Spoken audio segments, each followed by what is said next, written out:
What's up, y'all? Welcome to Political Fight Club. I'm Robert Durden, and I'm making this episode kind of off the cuff. I was going to take the day off today, but some news is breaking, so I'm going to get it to you as fast as I can.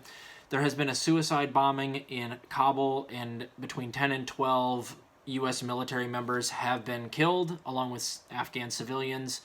No good to see that. Now, I'm not making this story about that. What I'm worried about is that this is the event I was telling you guys to look for over the last week and a half since Joe Biden said he was going to leave Afghanistan. What I've said numerous times is that you don't increase your military budget $39 billion and get given $25 billion extra by the Senate to fully pull out of Afghanistan, and certainly not to pull out of Afghanistan and not start other wars elsewhere.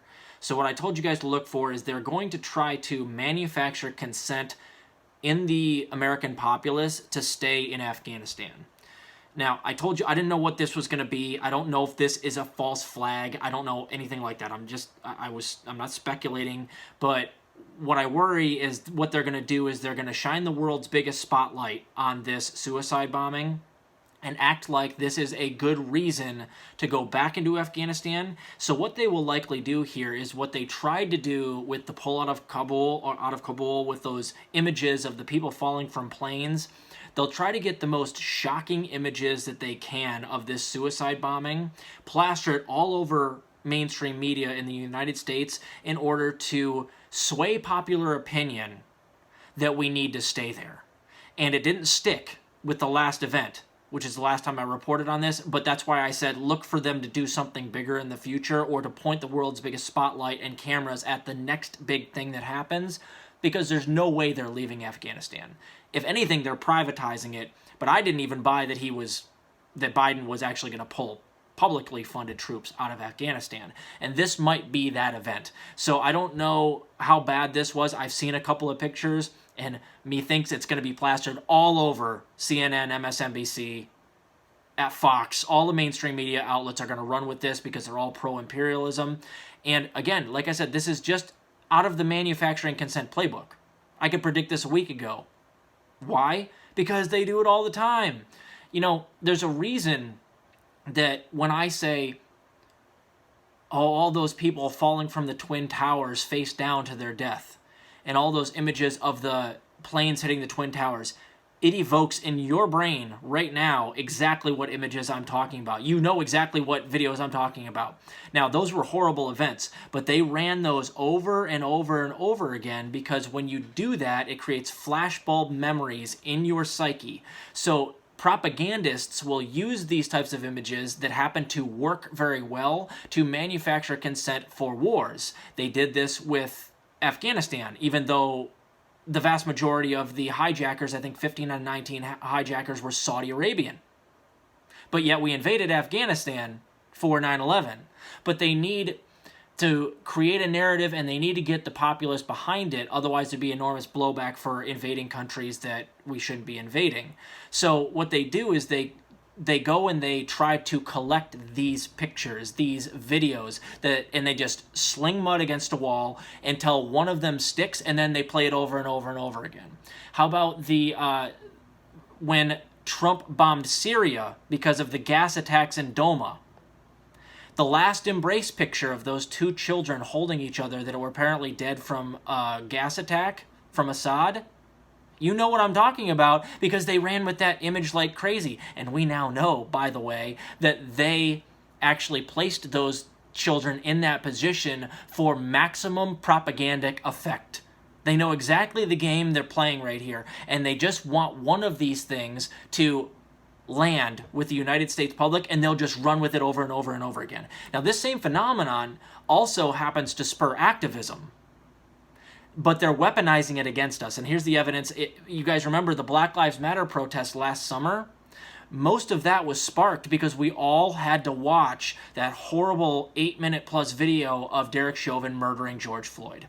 You can't get it out of your head, neither can I, and you know exactly what I'm talking about. It literally sparked a near revolution because we're a very visual culture, and when we see stuff like that, it motivates us to get off of our ass to do something about it.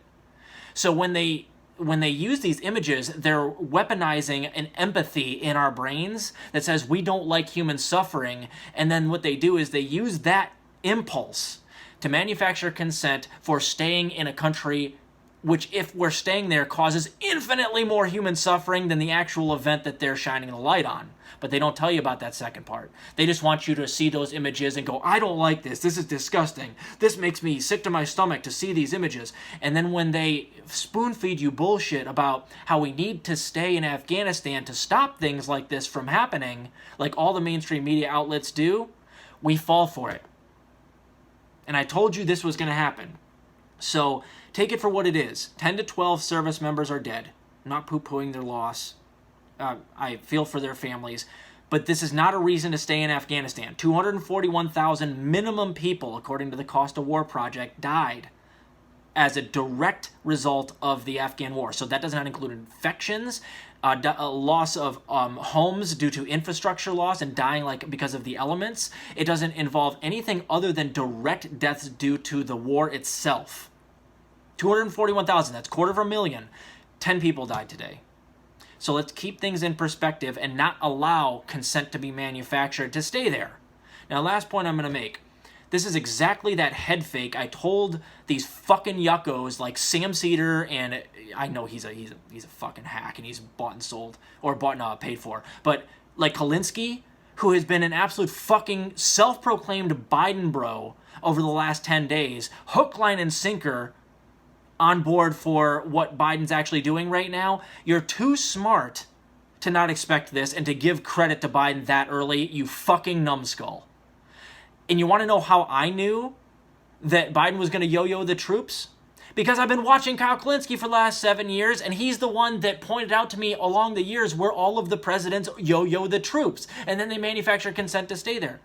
So I know he knows this. Why is he not doing it right now? It makes me think, why is he not reporting on it accurately right now and giving Biden all this credit prematurely? It makes me think he's sold out. His suits lately have been looking real nice, haven't they? His studio's all updated. My man is getting a lot of money. I don't know if that has any effect on his rhetoric, his opinions, his analysis on this stuff, but holy mackerel, has he been on board for Biden lately? And I predicted a week ago that this is exactly what was going to happen, and now Biden's talking about going in after ISIS-K, setting in new commandos. I called it.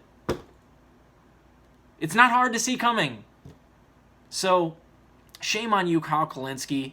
And now these people that have that same rhetoric where they were blowing Biden over getting out of Afghanistan prematurely, when they know better, they're in between a rock and a hard place now, because now they have to either come out and apologize, or they just have to whitewash what is happening right now with Biden sending it, or theoretically going to send in more troops because of this event.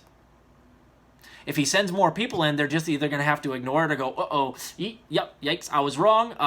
Biden is not pulling out of Afghanistan. I'm sorry for those 9 episodes I made in 4 days about how Biden's really awesome and he's getting out of Afghanistan. I'm really bad at my job. I won't go hook, line, and sinker on this propaganda so often. I swear to you, subscribers, I will not go hook, line, and sinker on CIA propaganda that I've been warning you about for the last 7 years. He knows better. Shame on you, Kyle. Shame on all you fuckers. So this is what we knew was going to happen.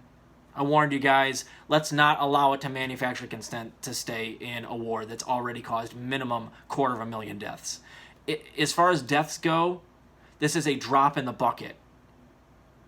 Going back to Afghanistan would be a hose into a bucket. So keep things in perspective. And the images, I'm sure they're going to be shocking. I'm sure they're going to try to make it stick. Hopefully it doesn't. Keep fighting the good fight out there, guys. I'll talk to you later.